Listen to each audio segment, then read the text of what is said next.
ભરૂચ જિલ્લાના નેત્રંગ વિસ્તારમાં ચોરી થયેલી બાઇક સાથે ફરતા બે મિત્રોને ભરૂચ લોકલ ક્રાઇમ બ્રાન્ચની ટીમે માહિતીના આધારે ઝડપી પાડ્યા હતા. પોલીસે તેમની પાસેથી ચોરીની બાઇક સાથે 40,000નો મુદ્દામાલ કબજે કરી કાયદેસરની કાર્યવાહી હાથ ધરી છે.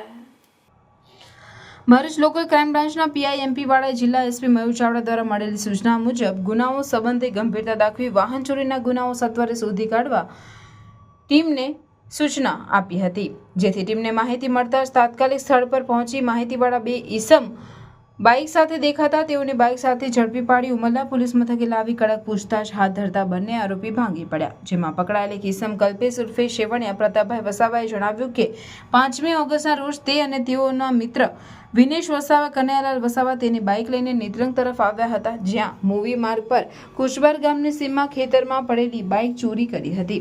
જોકે તેઓ પકડાઈ ન જાય તે માટે આગળની પાછળની બાઇકની નંબર પ્લેટ કાઢીને ફેંકી દીધી હતી.